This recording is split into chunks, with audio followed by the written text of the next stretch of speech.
नमस्कार दोस्तों, स्वागत है आपका हमारे चैनल डिवाइन लव पर।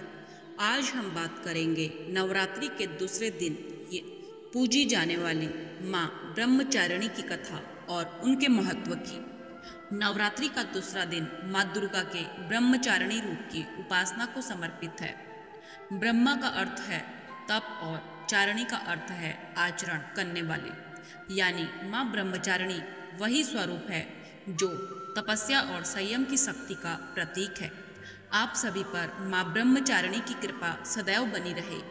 नवरात्रि के द्वितीय दिवस पर हम वंदन करते हैं माँ ब्रह्मचारिणी का, जिनकी तपस्या और संयम की शक्ति समस्त जगत को प्रेरणा देती है। वे सच्चे ज्ञान, धैर्य और आत्मसंयम का प्रतीक है। इनकी कृपा से साधक को अटूट विश्वास और साधना की दृढ़ता प्राप्त होती है। तो आइए सुनते हैं माँ ब्रह्मचारिणी की पावन कथा। यह माँ दुर्गा का दूसरा स्वरूप है जो तपस्या, संयम और साधना का प्रतीक है। ब्रह्मा का अर्थ है तपस्या और ज्ञान, जबकि चारिणी का अर्थ है आचरण करने वाली। इसलिए माँ ब्रह्मचारिणी वह देवी है जो तप और साधना के मार्ग पर अग्रसर रहने वाली है। पुराणों के अनुसार यह स्वरूप माता पार्वती का ही है।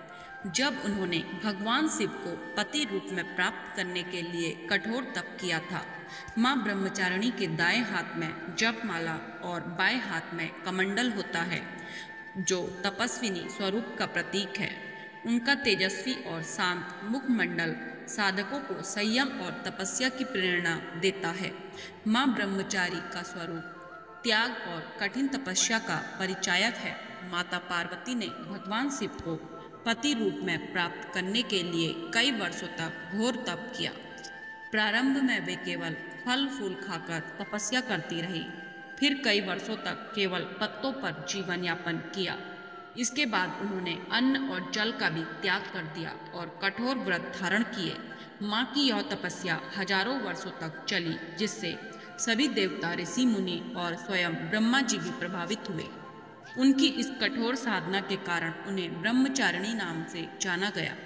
बाल्यकाल से ही माता पार्वती भगवान शिव को अपना पति मानती थी।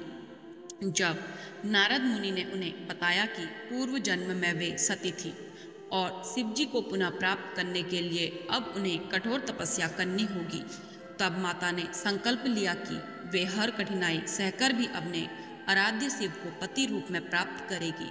फिर उन्होंने अपने राजसी सुखों का त्याग कर वन में जाकर कठिन तपस्या आरंभ की। यह संकल्प उनकी अद्वितीय आस्था और समर्पण का प्रतीक था। माता ब्रह्मचारिणी की कठोर तपस्या देखकर देवता भी आश्चर्यचकित थे। उनकी आराधना इतनी प्रचंड थी कि समस्त लोकों में ऊर्जा का संचार होने लगा। देवताओं ने भगवान विष्णु से अनुरोध किया कि वे माता पार्वती की परीक्षा ले।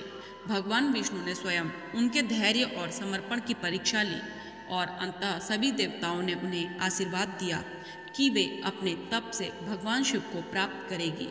जब माता पार्वती ने भगवान शिव को पति रूप में पाने का विचार किया, तब नारद मुनि ने उन्हें तपस्या का मार्ग बतलाया। उन्होंने कहा कि कठोर तप और संयम के बिना भगवान शिव को प्राप्त करना कठिन होगा। नारद मुनि के उपदेश को सुनकर माता ने वन में जाकर अपनी घोर तपस्या आरंभ कर दी। उन्होंने कठिन व्रत धारण किए और योगियों के समान कठोर जीवन अपनाया। माँ की तपस्या इतनी कठिन थी कि संपूर्ण प्रकृति भी प्रभावित हो गई। वृक्षों ने फल फूल देने बंद कर दिए, नदियाँ सूखने लगी और स्वयं देवता भी चिंतित हो उठे। धरती पर संतुलन बनाए रखने के लिए देवताओं ने भगवान शिव से आग्रह किया कि वे माता की तपस्या को स्वीकार करें। माता की कठोर तपस्या से प्रसन्न होकर भगवान शिव उनके समर्पण से प्रभावित हुए। उन्होंने माता ब्रह्मचारिणी को वरदान दिया कि वे ही उनके पति बनेंगे। भगवान शिव के दर्शन पाकर माता का तप सफल हुआ और वे गौरी रूप में पुनः राजमहल लौट आई। आगे चलकर भगवान शिव और माता पार्वती जी का विवाह संपन्न हुआ। माँ ब्रह्मचारिणी की पूजा करने से भक्तों को संयम, धैर्य और तप की शांति प्राप्त होती है। उनकी कृपा से साधक को हर संकट में साहस और आत्मविश्वास प्राप्त होता है। ऐसा माना जाता है कि जो भक्त सच्चे मन से माँ ब्रह्मचारिणी की उपासना करते हैं, उसे सफलता, वैवाहिक सुख और मोक्ष का आशीर्वाद प्राप्त होता है। माँ ब्रह्मचारिणी हमें धैर्य और तपस्या का महत्व सिखाती है। उनकी कथा से यह शिक्षा मिलती है कि किसी भी लक्ष्य को प्राप्त करने के लिए अटूट संकल्प और कठिन परिश्रम आवश्यक है। वे संदेश देती है कि सच्चे मन से की गई भक्ति और साधना कभी व्यर्थ नहीं जाती, अतः उसका शुभ फल अवश्य प्राप्त होता है। नवरात्रि के दूसरे दिन प्रातःकाल स्नान कर साफ स्वच्छ वस्त्र धारण करें। माँ ब्रह्मचारिणी की प्रतिमा या चित्र के सामने दीप जलाएं, उन्हें सफ़ेद पुष्प अर्पित करें और पंचामृत से अभिषेक करें। ओम ऐं सरस्वती नमः मंत्र या फिर ओम ब्रह्मचर्य नमः मंत्र का जाप करें। माता को फल, दूध और मिश्री का भोग लगाकर आरती उतारें। ब्राह्मणों को या कन्याओं को भोजन कराकर प्रसाद वितरित करें। माँ ब्रह्मचारिणी की कृपा से साधक को अटूट विश्वास, दृढ़ संकल्प और आत्मशक्ति प्राप्त होती है। उनकी आराधना से मन को शांति और आध्यात्मिक ऊर्जा मिलती है। माँ ब्रह्मचारिणी की कथा का समापन करने से पहले हम सभी महिषासुर मर्दिनी स्रोत का हिंदी अनुवाद सुने। हे हिमालय राज की पुत्री, हे गिरिजा देवी, विश्व को आनंदित करने वाली देवी, नंदी गणों द्वारा पूजित गिर श्रेष्ठ विंध्याचल के शिखर पर निवास करने वाली देवी, अपनी लीला से भगवान श्री विष्णु को प्रसन्न करने वाली, इंद्रदेव के द्वारा नमस्कृत्य भगवान नीलकंठ की पत्नी, विश्व में विशाल कुटु वाली और विश्व को संपन्नता देने वाली, हे महिषासुर का मर्दन करने वाली भगवती, अपने बालों की लता से आकर्षित करने वाली पर्वत की पुत्री, आपकी जय हो, जय हो। देवों को वरदान देने वाली, दुधरा और दुर्मुख असुरों को मारने वाली और स्वयं में ही हर्षित रहने वाली, तीनों लोकों का पोषण करने वाली, शंकर जी को संतुष्ट करने वाली, पापों को हरने वाली और घोर गर्जना करने वाली, दानवों पर क्रोध करने वाली, अहंकार होके घमंड को सुखा देने वाली, समुद्र की पुत्री, है महिषासुर का मर्दन करने वाली, अपने बालों की लता से आकर्षित करने वाली, पर्वत की पुत्री, आपकी जय हो, जय हो, जय हो। हे जगत माता, हे मेरी माँ, हिम से कदम के वन में वास करने वाली, हास्य भाव में रहने वाली, हिमालय के शिखर पर स्थित अपने भवन में विराजित मधु की तरह मधुर कैटअप का मद नष्ट करने वाली, महिष को तीर्ण करने वाली, सदा युद्ध में लिप्त रहने वाली, हे महिषासुर का मर्दन करने वाली, अपने बालों की लता से आकर्षित करने वाली, पर्वत की पुत्री, आपकी जय हो, जय हो। शत्रुओं के हाथियों की सूंड काटने वाली और उनके 100 टुकड़े हट करने वाली, जिनका सिंह शत्रुओं के हाथियों के सर अलग अलग टुकड़े कर देता है, अपनी भुजाओं के अस्त्रों से चंड और मुंड के शीश काटने वाली, हे महिषासुर का मर्दन करने वाली और अपने बालों की लता से आकर्षित करने वाली, पर्वत की पुत्री, आपकी जय हो, जय हो, जय हो।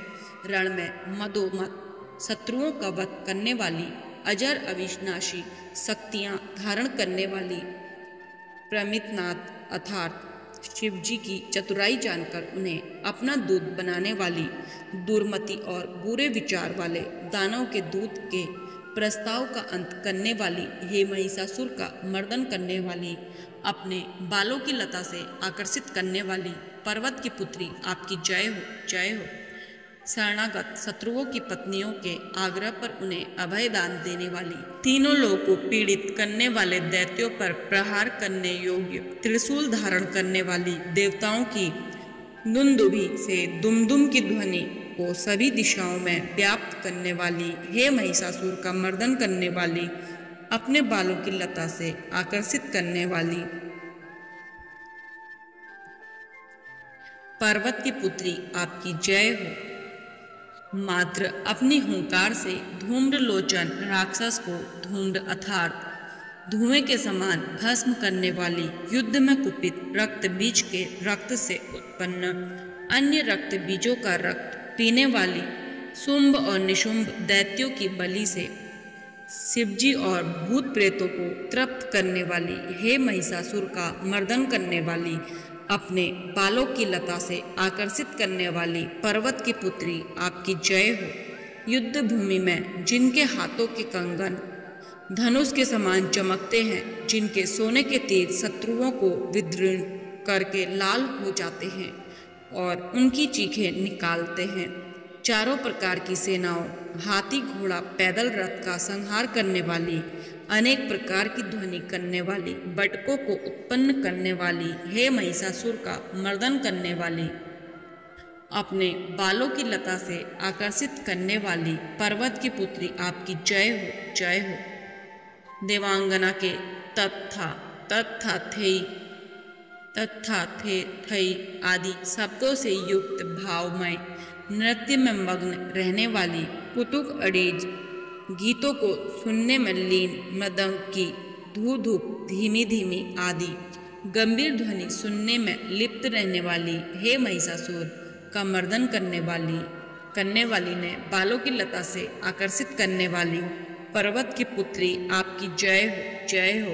जयकार करने और स्तुति करने वाले समस्त विश्व के द्वारा नमस्कृत्य अपने नुपुर के झंझन और झिम झिम शब्दों से भूतपति महादेव को मोहित करने वाली, नटी नटों के नायक अर्धनारीश्वर के नृत्य से सुशोभित नाट्य में तल्लीन रहने वाली, हे महिषासुर का मर्दन करने वाली, अपने बालों की लता से आकर्षित करने वाली पर्वत की पुत्री, आपकी जय हो। आकर्षक क्रांति के साथ अति सुंदर मन से युक्त और रात्रि के आश्रय अर्थात चंद्रदेव की आभा को अपने चेहरे की सुंदरता से फीका करने वाली, काले भंवरों के समान सुंदर नेत्रों वाली, हे महिषासुर का मर्दन करने वाली, अपने बालों की लता से आकर हर्षित करने वाली पर्वत की पुत्री, आपकी जय हो, जय हो। महायोद्धाओं से युद्ध में चमेली के पुष्पों की तरह कोमल स्त्रियों के साथ रहने वाली तथा चमेली की लताओं की तरह कोमल भील स्त्रियों से जो झिंगूर के झुंड की तरह घिरी हुई है, चेहरे पर उल्लास से उत्पन्न उषा काल के सूर्य और खिले हुए लाल पुष्प के समान मुस्कान वाली, हे महिषासुर का मर्दन करने वाली, अपने बालों की लता से आकर्षित करने वाली पर्वत की पुत्री, आपकी जय हो। जिसके कानों से लगातार मद बहता रहता है, उस हाथी के समान उत्तेजित हे गजेश्वरी, तीनों लोकों आभूषण, रूप, सौंदर्य, शक्ति और कलाओं से सुशोभित हे राजपुत्र, सुंदर मुस्कान वाली स्त्रियों को पाने के लिए मन में मोह उत्पन्न करने वाली मन्मथ की पुत्री के समान, हे महिषासुर का मर्दन करने वाली, अपने बालों की लता से आकर्षित करने वाली पर्वत की पुत्री, आपकी जय हो, जय हो। जिनका कमल दल के समान कोमल, स्वच्छ और कांति से युक्त मस्तक है, हंसों के समान जिनकी चाल है, जिनसे सभी कलाओं का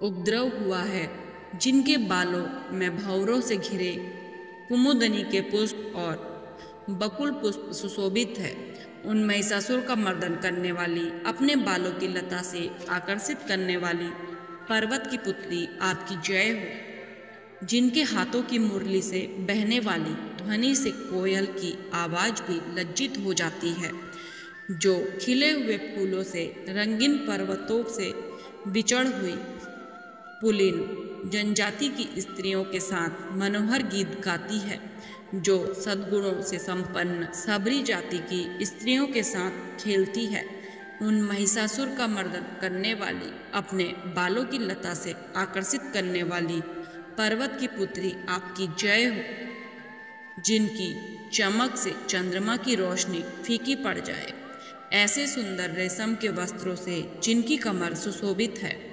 देवताओं और असुरों के सर झुकने पर उनके मुकुट की मणियों से जिनके पैरों के नाखून चंद्रमा की तरह चमकते हैं, और जैसे सोने के पर्वतों पर विजय पाकर कोई हाथी मदोमत हो जाता है, वैसे ही देवी के उरोज कलश की तरह प्रतीत होते हैं। ऐसी है महिषासुर का मर्दन करने वाली अपने बालों की लता से आकर्षित करने वाली पर्वत की पुत्री आपकी जय हो, जय हो। सहस्त्र दैत्यों के सहस्त्र हाथों से सहस्त्र युद्ध जीतने वाली और सहस्त्र हाथों से पूजित सूर तारक उत्पन्न करने वाली, उसका तारकासुर के साथ युद्ध कराने वाली, राजा सूरत और समाधि नामक वैश्य की भक्ति से समान रूप से संतुष्ट होने वाली, हे महिषासुर का मर्दन करने वाली, बालों की लता से आकर्षित करने वाली पर्वत की पुत्री आपकी जय हो, जय हो। जो भी आपके दयामय पद कमलों की सेवा करता है, हे कमल, हे कमले, वह व्यक्ति कमल निवास कैसे न बने। हे शिवे, आपके पद कमल ही परम पद है, उनका ध्यान करने पर भी परम पद मैं कैसे नहीं पाऊंगा। हे महिषासुर का मर्दन करने वाली, बालों की लता से आकर्षित करने वाली पर्वत की पुत्री आपकी जय हो, जय हो। सोने के समान चमकते हुए नदी के जल से जो आपके भवन में छिड़काव करेगा, वह इंद्राणी के वक्ष से आलिंगन होने वाले इंद्र के समान सूखा अभूतपूर्व करने वाली, बालों की लता से आकर्षित करने वाली पर्वत की पुत्री आपकी जय हो, जय हो। आपका निर्मल चंद्र समान मुख चंद्रमा का निवास है, जो सभी अशुद्धियों को दूर कर देता है। नहीं तो क्यों मेरा मन इंद्रपुरी की सुंदर स्त्रियों से विमुख हो गया है। मेरे मत के अनुसार आपकी कृपा के बिना शिव नाम के धन की प्राप्ति कैसे संभव हो सकती है। हे महिषासुर का मर्दन करने वाली, बालों की लता से आकर्षित करने वाली पर्वत की पुत्री आपकी जय हो, जय हो। हे जगत जननी, मुझ पर भी दया कर ही दो। हे जगत जननी, जैसे आप दया की वर्षा करती हो, वैसे ही तीरों की भी वर्षा करती हो, इसलिए इस समय जैसा आपको उचित लगे वैसा करो। मेरे पाप और ताप दूर कर दो। हे महिषासुर का मर्दन करने वाली, बालों की लता से आकर्षित करने वाली पर्वत की पुत्री आपकी जय हो। दूसरे दिन माँ ब्रह्मचारिणी की पूजा ऐसे करें। सुबह स्नान कर स्वच्छ वस्त्र पहने, कलश स्थापना के बाद माँ को सफेद वस्त्र और पुष्प अर्पित करें। धूप दीप जलाकर ब्रह्मचारिणी माता को कमंडल, अक्षत, चंदन और शक्कर का भोग लगाएं। अंत में मां ब्रह्मचारिणी की आरती करें और धैर्य व संयम की शक्ति पाने का आशीर्वाद मांगें। तो भक्तजनों, मां ब्रह्मचारिणी की पूजा से जीवन में कठिनाइयों पर विजय पाने की शक्ति मिलती है। इसलिए नवरात्रि के दूसरे दिन अवश्य ही उनकी उपासना करें। अगर आपको यह जानकारी अच्छी लगी तो वीडियो को लाइक और शेयर करें और हमारे चैनल को सब्सक्राइब करना न भूलें, ताकि नवरात्रि की अगली कथाएं आप तक समय पर पहुंचती रहे। जय माता दी।